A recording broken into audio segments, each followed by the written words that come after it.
This episode of This Week in iPad is brought to you by Squarespace. Go to squarespace.com/TWI for your special offer. Coming up this week in iPad, Fixies, hipsters and the Fixies they love. Stick around.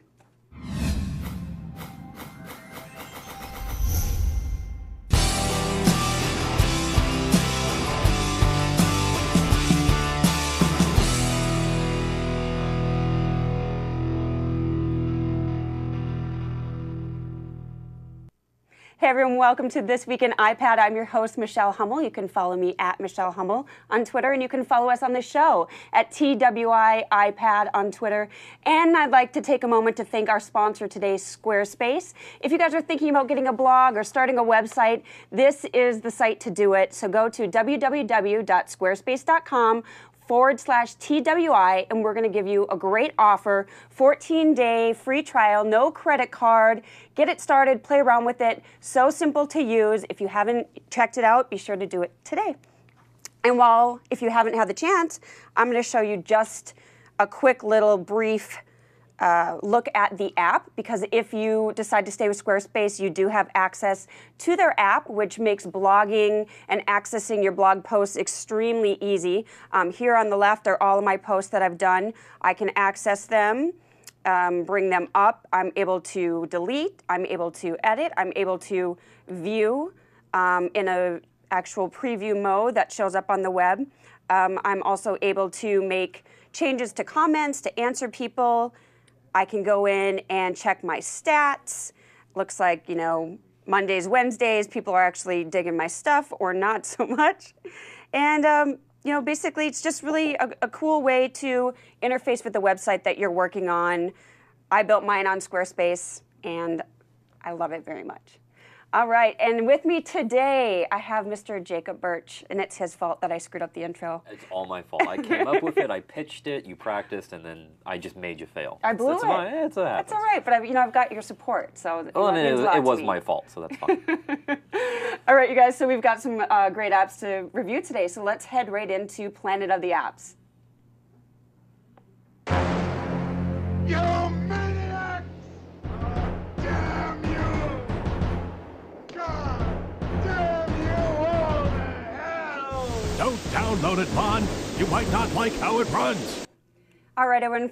So the first app that we're going to review is the NBC Nightly News. They finally came out with an app. So there's something. The dreamy Brian Williams. Yes, very handsome Brian Williams, which you do see. Well, actually, the intro already went. But this is a great alternative if you don't want to actually sit down, watch TV at night, and instead you grab your iPad, get your recaps.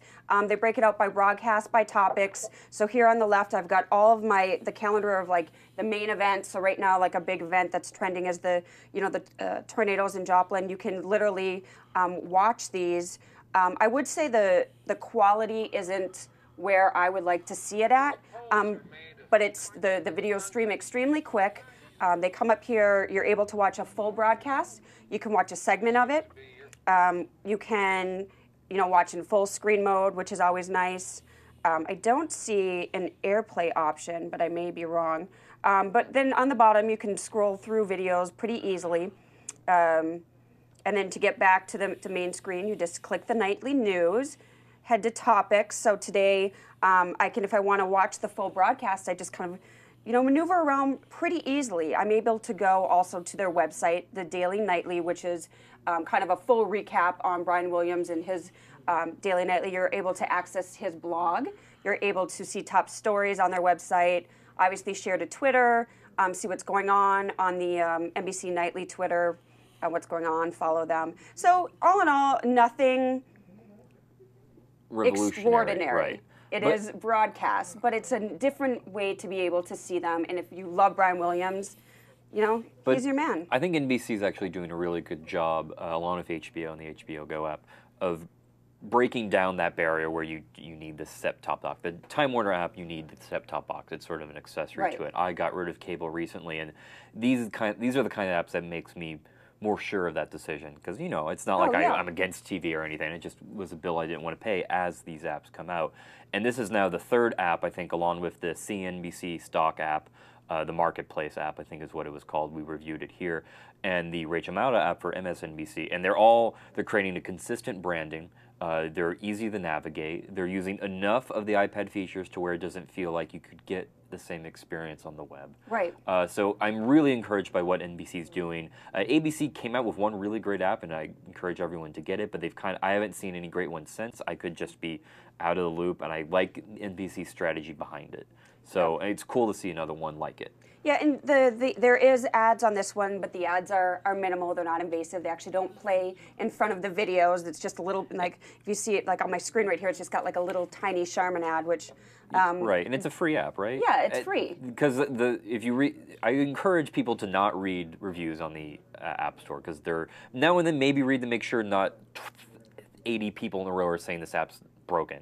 Right. But other than that, there's just like, on NBC's apps, they put a little ad out there because they're free apps and they're high in content, and then people are just wave of complaints because they've just come accustomed to too much free content that the market can't bear. So I would encourage people to not read in those. These are really good apps. I agree. And, they're free, so check them out. And if you really don't like the ad, you can move on. And you know, if you're someone that's not able to, you know, stay up on your nightly news, this is kind of a quick way to do it in a few swoops of you know, your finger on the iPad. Right. So, you know, not the best thing in the world, but I definitely would recommend checking out because it is, you know, and it's new as of May 24th, and I haven't seen any complaints of videos not loading. So definitely check it out. Cool.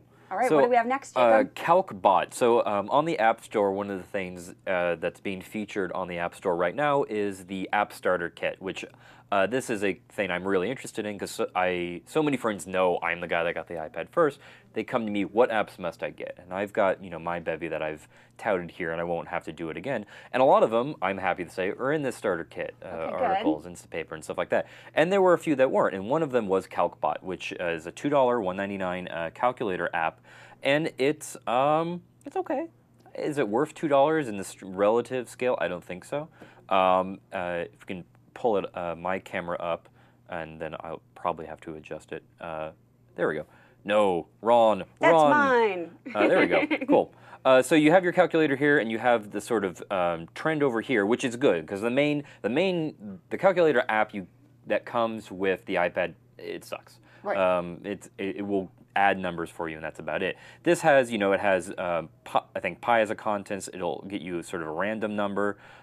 It'll tabulate. So if you do 2 divided by 5 plus 5 equals, and it will store these values for you, and you're able to keep these things going on, equals, and then, excuse me, and we're going to get to the downsides of one of the things I just did, plus 3 equals.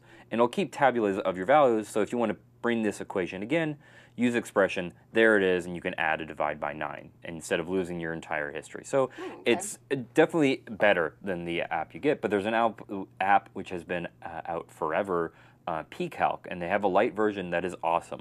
It has tons of constants, including I think the gravitational constant, pi, pho, a lot of other ones. It's more feature rich. It's more intuitive to me. To go back in time with equations, you just kind of scroll left to right on the numbers. Here it zeroes you out, which is a little upsetting to me. It just doesn't behave. To get to the second screen, like you were saying, you have to kind of go down and scroll there, which is right by the equal sign. So you'll either sometimes hit equals and accidentally scroll. So you can do it up here, but again, if you're just slightly off on the scroll, you're hitting 6 instead. So the design, it looks nice, but it's not as intuitive for my fingers to use as pCalc was, and it's just not that feature-rich. You can email the tape, okay, and you can go back, but it's not feature-rich enough above the calculator app that comes with the iPad to really demand $2 when there's so many better out there. I'd recommend pCalc Lite, which is free. People to try that out. If you like it enough, you get more features by upgrading to the Pro version. Not sure why this made the starter kit. Maybe there's something I'm missing, but I don't really think so. Yeah, I can't see myself. It's got a cute icon. Money on that. I'll give it there. It's a cute icon. But would it be easy? It's able to, you know, because like the calculator icon we're all used to from the iPhone and the iPad. It's just right there. We're kind of used to it.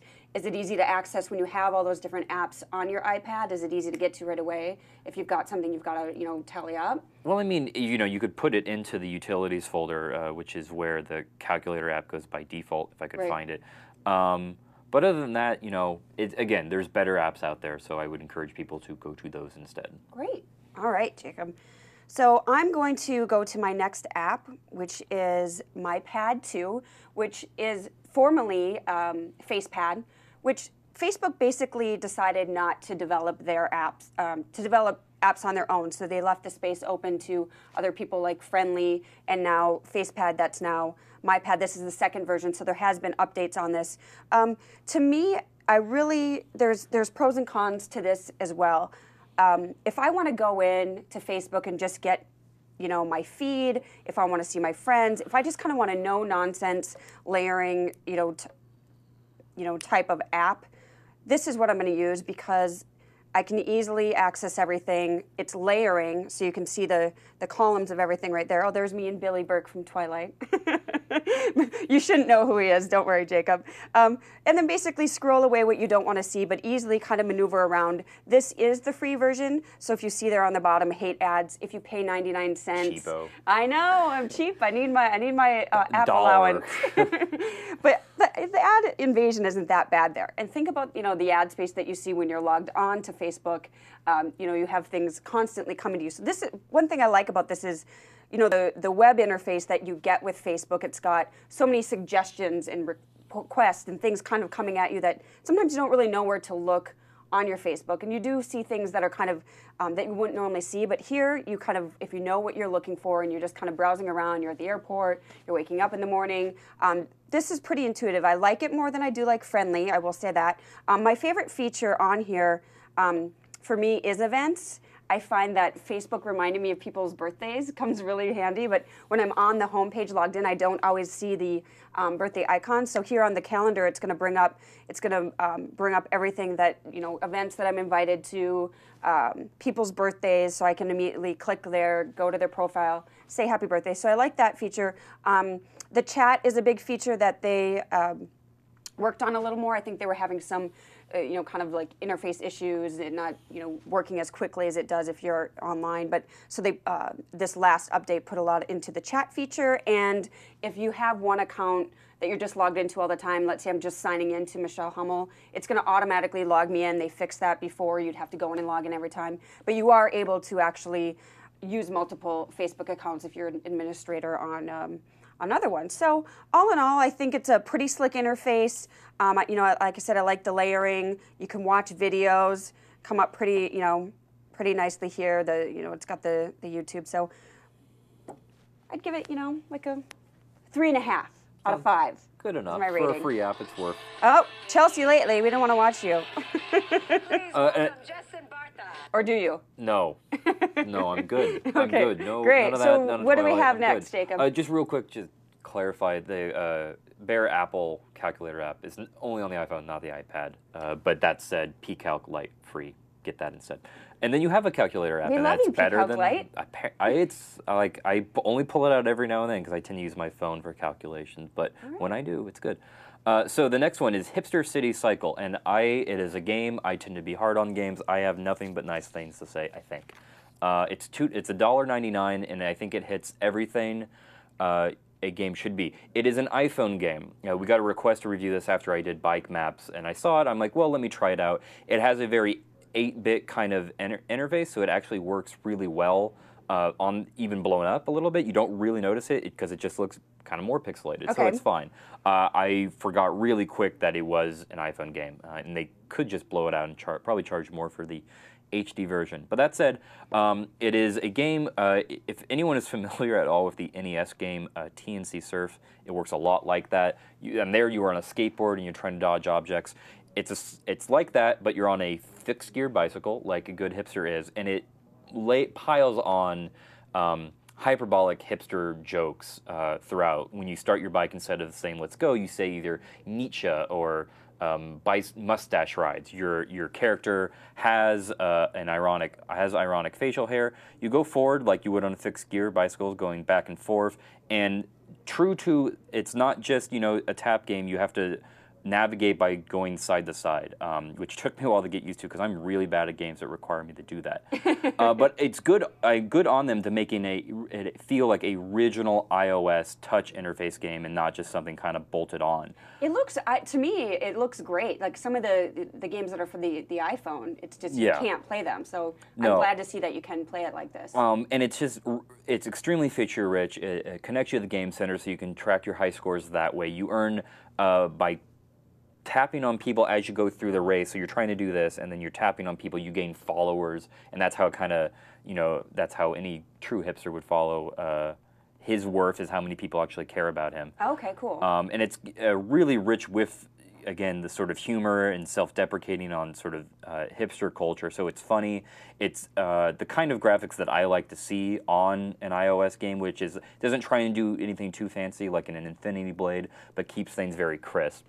You earn money as you go on. You can customize your fixed gear bike as you earn better wheels or better frames. How's the customization? Good. I mean, I would rather. I'd like to almost customize. If we're going to make fun of hipster culture like this, I'd rather customize my guy as well. Give him a really ironic mustache. Make it really curl. Yeah. Give him some sort of scarf to wear indoors. Stuff like that.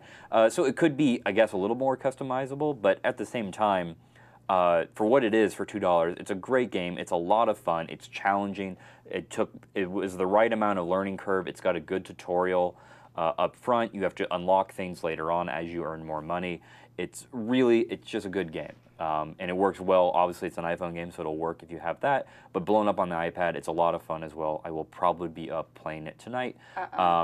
I could see it wearing out a little bit as the humor a lot of humor games are like this. Once you see every joke, you don't need to. Right. Some of the luster is lost a little bit, but that said, at $2, I think it's probably worth as far as it'll go. So kudos to Port 127, I think is the company. Yes. I think they nailed it. I think this is what a game should be. Good. Well, so Jack had asked us to review that. So Jack, yes, spend the $1.99. You asked us if you liked the review that Jacob gave. So you guys, thank you so much. You've been sending emails and you've been requesting, and you've been sending those to iPad@thisweekin.com. And I've been doing my best to answer them and to get the apps on to review them. And we've got some more coming in from requests. Kathy, thank you so much. We'll probably be covering yours in the future as well as we go, but appreciate that. So I think that's it today for the apps. I'd like to encourage you guys to subscribe to us if you haven't already on iTunes, and be sure to follow us on Twitter at TWIiPad and Squarespace. We'd like to thank you once again. Be sure to go check that out at www.squarespace.com/TWI. Get your 14-day trial. Go play around. It's so easy. There's a lot of great templates that you can go in and basically customize to your liking. If you are a designer, if you're not a designer, spend an hour, play around, see if you like it, because then obviously you can easily do some really great posts with the app on your iPad. So thanks for watching. Be sure to check us out next week. Thanks, everyone.